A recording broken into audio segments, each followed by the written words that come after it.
Chapter 25. They say miracles come in all shapes and sizes, and I'd add to that. Some miracles are mixed blessings, and we are about to learn the truth of that. The morning after the Cambys' visit, Mum, Sophia and I are sitting in the kitchen, eating our cereal in solemn silence. The phone rings, and Mum answers before Sophia can reach it. Who is it? Who is it? Sophia demands. Mum mouths a shush.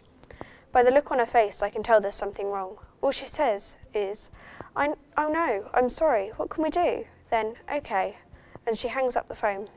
What? Sophia asks, ignoring Mum's glare. What's happened? It's bad news, Mum says quietly, and instead of telling us, she walks past Sophia and me and goes to talk to Dad, who's still in the living room. Sophia marches in after her, only stopping to pull me with her. It's not good, we hear Mum say slowly. What's not good, Mum? I ask. Wait in the kitchen, girls, I need to talk to your father.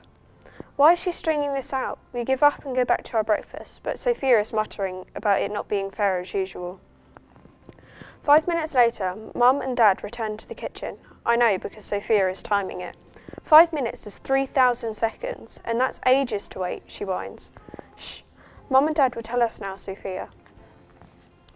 Mrs. Canby is ill, Mum says. Apparently she collapsed last night in front of the children, shortly after Mr. Canby had left for work.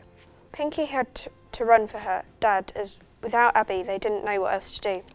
He phoned for an ambulance and the poor woman was rushed to hospital while Mr. Canby was left with all the children crying and thinking that she was going to die. It must have been terrible for them all.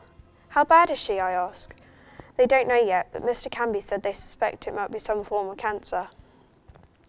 Later in the day, Mum calls Mr. Canby back and offers to take some tea round for the children, but he says no thank you, Pinky will handle things.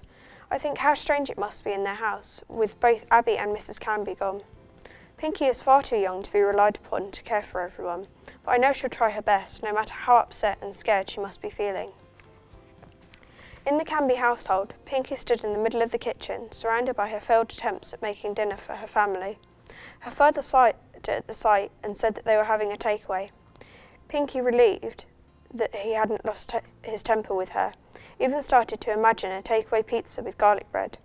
But no, they were called by the restaurant he worked at and get something from the kitchen. The takeaway was oily and had too much chilli, but was hot and filling, and no one dared complain. The food seemed to calm and quieten the children, but when they finished eating, the children were so tired they could no longer hold back their tears. Just get to bed, the lot of you, and stop crying. Your mother will be home soon, their father yelled. I want Mum and Abby home, Pinky cried.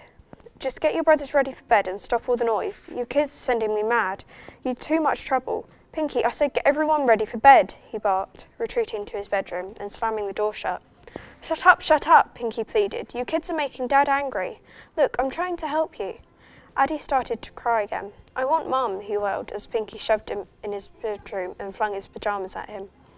Get yourself ready, I have to look after Abe. Eventually they were all in bed, full of hot lamb curry and garlic naan. But there was no mother there to remind them to brush their teeth or wash their faces. And although they had stayed up late and got away with not having to do the usual boring bedtime routine, they were not happy. They were worried about their mum lying ill in the hospital ward. The next day, the Canby children sat in a hospital corridor, waiting for the news about their mother. It is no place for children, the rather plump, old-fashioned ward sister had told their father, and so they couldn't see their mother and fidgeted miserably while they wait.